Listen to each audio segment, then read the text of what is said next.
Good morning. Thank you so much for joining us at this event this morning, this demolition, which is something the community has been waiting for a very long time.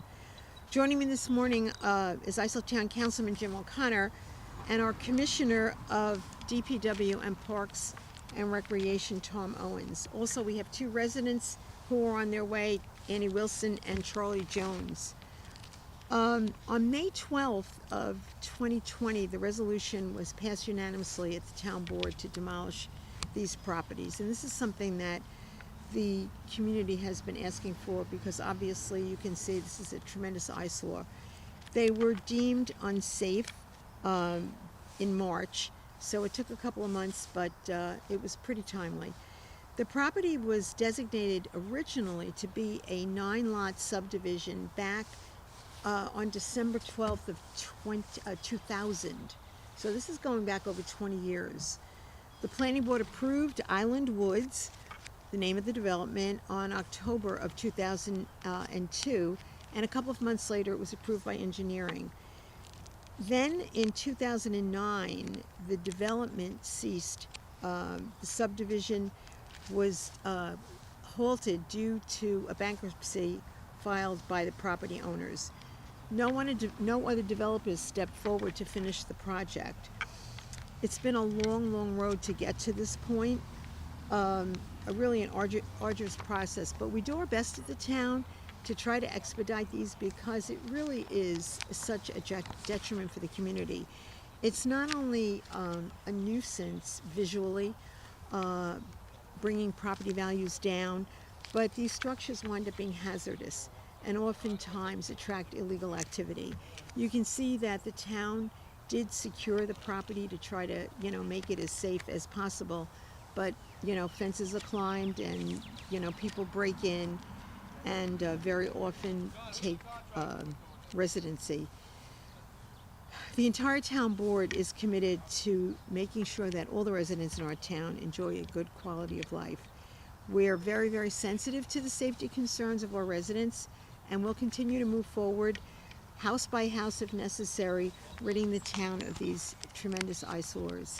I would like to, at this point, invite Councilman O'Connor up to say a few words. Jim, if you would. Wow, what a journey, right? You think about, I always come to these events and think about what might have been, right? And you look at this, and beautiful piece of property, and an idea of 9 homes on a subdivision, but for the community to have to look at this really since 2002 and back to 2009, I mean, that's 12 years.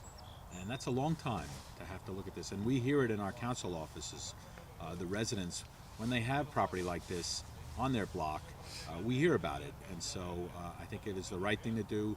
I'm proud to support it. And hopefully something good will come of this. It's a really beautiful piece of property in our beautiful town, so hopefully something great will come of it. Hope so. Thank you so much, Councilman. And now I'd ask Commissioner Owens to step forward. Obviously, you can appreciate, from his perspective, getting the phone calls when properties like this get overgrown.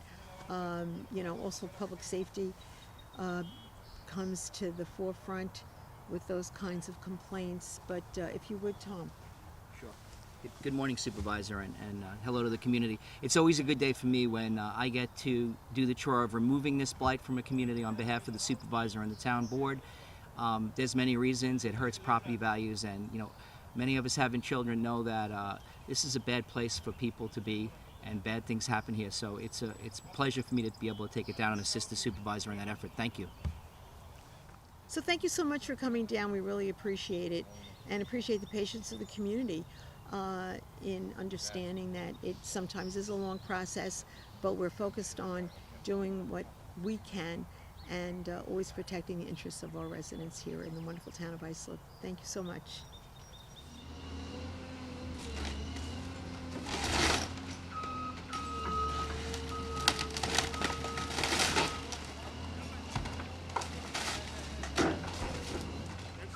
I live right up the block, and I'm really happy to see that this is starting to really develop into something, that there's some type of movement